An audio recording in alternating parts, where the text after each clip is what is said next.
आपके MLA MP बैठे हैं, जबकि अब आए आपके बीच में वोट मांगने, तो इनकी चड्डी तक उतार दो। ऐसे इन अधिकारियों की भी हमें दुर्गत करनी होगी, सामाजिक बहिष्कार करना होगा, तभी इनको भी अकल आएगी।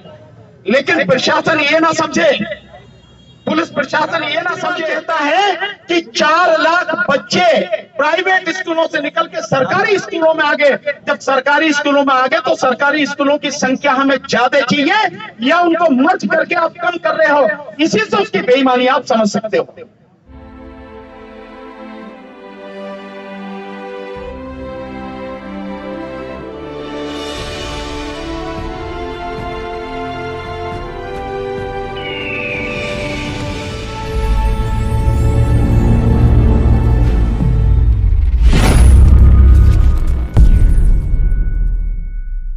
मूव करते रहो जरा, मूव हल्का सा मूवमेंट फेस नाचता हूँ।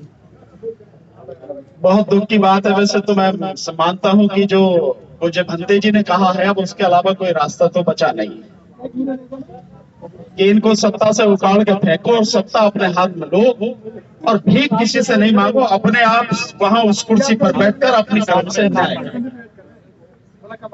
अब यही वक्त आ गया है और मैं बार बार कहता हूं कि 2024 के बाद अब कुछ बचना भी नहीं। डॉक्टर रितु की लड़ाई बहुत ही जेन्युइन लड़ाई है।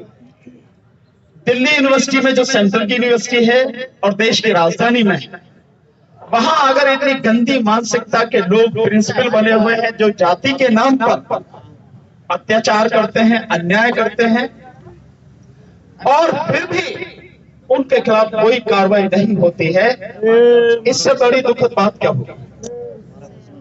जिस तरह से महमूद भाई ने संघर्ष करके अदालत के माध्यम से एफआईआर कराई, इन्वेस्टिगेशन क्योंकि एससी एसटी के मसलों में एसीपी करता है, तो पहले कोई एक शर्मा एसीपी था, उसको हटाया गया और दूसरा जो आया उसने तो बेड़ा गर्क ही कर दिया। और मैं कहता हूं अगर कहीं मिल जाए तो उसके कपड़े फाड़ने में कसर मत छोड़ना कि वो हमारे अंदर का भेड़िया है, वो हमारे ही समाज का आदमी है। केशव नाम है उसका। पिछली बार जब हाईकोर्ट में ये डेट लगी थी कैंसिलेशन के लिए, तो हम लोग सब हाईकोर्ट में थे। उसी ने कहा, कोर्ट में कहा, कोर्ट की ऑर्डर शीट में लिखा है ये कि हम उन्हें अरेस्ट नहीं करेंगे, किसी तरह की हम कोई उनके खिलाफ कार्रवाई नहीं करेंगे, ये कोर्ट में कहा उसने। तो हमारा ही आदमी एसीपी होके हमारे ही खिलाफ अन्याय करता हो, क्या उनको दंड नहीं मिलना चाहिए? मैं समझता हूं भंते जी ने जैसा कहा कि ये जो आपके एमएलए एमपी बैठे हैं, जबकि अब आए आपके बीच में वोट मांगने, तो इनकी चड्डी तक उतार दो। ऐसे इन अधिकारियों की भी हमें दुर्गत करनी होगी, सामाजिक बहिष्कार करना होगा, तभी इनको भी अकल आएगी। लेकिन प्रशासन ये ना समझे, पुलिस प्रशासन ये ना समझे कि अगर तुमने चार्जशीट फाइल करवा ली चालाकी से और अरेस्ट नहीं किया तो बाकी कोई कार्रवाई नहीं होगी। निश्चित रूप से होगी, उस एसीपी के खिलाफ तो होगी ही होगी, औरों के खिलाफ भी होगी। जो लोग इनको बचाने में लगे हैं, प्रिंसिपल को, रजिस्ट्रार को, इन लोगों को तत्काल प्रभाव से उन्हें बर्खास्त करना चाहिए, केवल सस्पेंड नहीं, बिल्कुल नौकरी से उन्हें टर्मिनेट करना चाहिए, क्योंकि इतना जघन्य अपराध उन लोगों ने किया। मैं अभी 4 दिन मध्य प्रदेश में था, सुबह ही अभी पहुंचा हूं। अन्याय कहां तक होते हैं आप इसका अंदाजा लगा लीजिए। वहां की भी बताता हूं, लेकिन यहां की बता दूं आपको कि 2700 प्रोफेसर्स की जगह हमारी खाली पड़ी है दिल्ली यूनिवर्सिटी में, भरी नहीं जा रही, 2700। इसके अलावा एक यहाँ का मुख्यमंत्री है केजरीवाल, बड़े ढोल पिटता है कि मैंने ये किया, मैंने वो किया, वो किया। उसी केजरीवाल ने सरकारी स्कूल, 50 सरकारी स्कूलों को मर्ज कर दिया, और वही केजरीवाल कहता है कि 4 लाख बच्चे प्राइवेट स्कूलों से निकल के सरकारी स्कूलों में आ गए। जब सरकारी स्कूलों में आ गए तो सरकारी स्कूलों की संख्या हमें ज्यादा चाहिए या उनको मर्ज करके आप कम कर रहे हो? इसी से उसकी बेईमानी आप समझ सकते हो।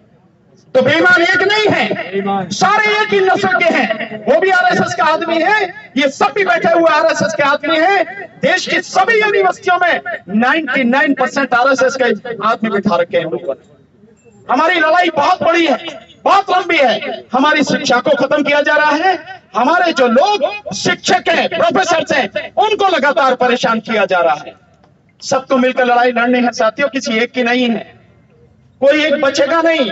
कोई समझता हो कि एससी है उसी पर गाज कर रही है, नहीं। एससी, एसटी, ओबीसी और माइनॉरिटी सभी इनके निशाने पर हैं।